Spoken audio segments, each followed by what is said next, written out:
Assalomu alaykum, hurmatli O'zbekiston buxgalteriyasi uchun 3 tahriri Brest korxona dasturi foydalanuvchilari. Bugungi video darsimizning mavzusi asosiy vositalarni sotish. Hujjatni yaratish uchun OCINMA menyusidagi передача OS bo'limiga kiriladi. So'ngra Soздать tugmasi bosiladi va quyidagi oyna ochiladi. Ochilgan oynada bo'sh maydonlarni birin-ketin to'ldiramiz. Nomer qismi o'zi avtomatik ravishda shakllanadi, sana esa kompyuterning sanasi bilan bir xil sanada bo'ladi.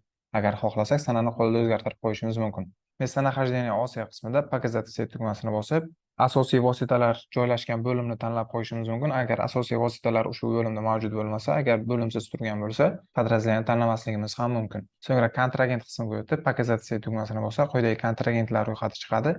O'zimizga kerakli kontragentni tanlab qo'yishimiz mumkin. Do'g'or qismida shartnoma o'zi avtomatik ravishda chiqadi. Показать set tugmasini bosib, ushbu ro'yxatdan o'zimizga kerakli shartnomani tanlab qo'yishimiz mumkin yoki Soздать tugmasini bosish orqali yangi shartnoma yaratib olishimiz mumkin.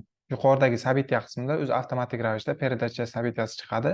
Agar bizga boshqa события kerak bo'ladigan bo'lsa, Soздать tugmasini bosish orqali yangi события yaratib olsak bo'ladi. So'ngra pastdagi расчет qismida quyidagi giperhavolani ustiga bossak, ushbu oyna ochiladi. Ochilgan oynada to'lov muddati va kontragent bilan qilinadigan hisob-kitob shotlari o'zi avtomatik ravishda chiqadi. Agar xohlasak, shotlarni qo'lda o'zgartirib qo'yishimiz mumkin. Endes giperhavolasini ustiga bossak, quyidagi bandlar ko'rinadi. Agar yozadigan qiymatimiz tarkibida qo'shilgan qiymat solig'i bo'ladigan bo'lsa, endesli summa tanlab qo'yiladi. Aks holda endes sverxu qo'yiladi. Pastki maydonga o'tamiz va добавить tugmasini bosamiz. Показать set tugmasini bosib, ushbu ro'yxatdan o'zimizga kerakli asosiy vositani tanlab olishimiz mumkin. Agar bir xil nomdagi bir nechta asosiy vosita bo'ladigan bo'lsa, заполнить tugmasini bosish orqali asosiy vositalarni qo'shishimiz mumkin.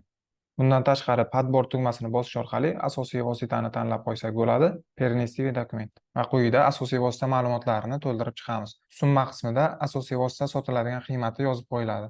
Protsent endesda esa qo'shilgan qiymat solig'i foiz stavkasini tanlab qo'ysak, endes qismida o'zi avtomatik ravishda qo'shilgan qiymat solig'i summasi chiqadi.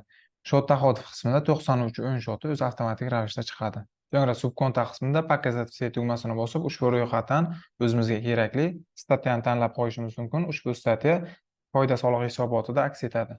Shot endes va shot rasxodif qismlaridagi buxgalteriya shotlari ham o'zi avtomatik ravishda chiqadi. Agar xohlasak, shotlarni qo'lda o'zgartirib qo'yishimiz mumkin. So'ngra дополнительный qismiga o'tamiz. Дополнительный qismda грузоотправитель, ya'ni yuk yuboruvchi va грузополучатель, ya'ni yuk qabul qiluvchi ma'lumotlari kiritiladi. Ushbu ma'lumotlar hujjatning bosma shakli, ya'ni pechatniy formasi uchun kerak bo'ladi. Barcha ma'lumotlarni to'ldirib bo'lganimizdan so'ng, pastdagi выписать shot faktura tugmasini bossak, hujjat 1Sdagi yuborilgan shot fakturalar ro'yxatida ko'rinadi. Kommentariya qismida qanaqadir izohlarimiz bo'lsa, yozib qoldirishimiz mumkin.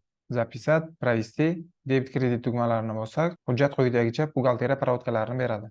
92 o'yin shoti o'zi avtomatik ravishda chiqadi. So'ngra asosiy oynaga qaytamiz va bizga ushbu hujjatning bosma shakli, ya'ni pechatniy formasi kerak bo'ladigan bo'lsa, yuqoridagi pechat tugmasini bosish orqali o'zimizga kerakli formatda qog'ozga chop etib olishimiz mumkin.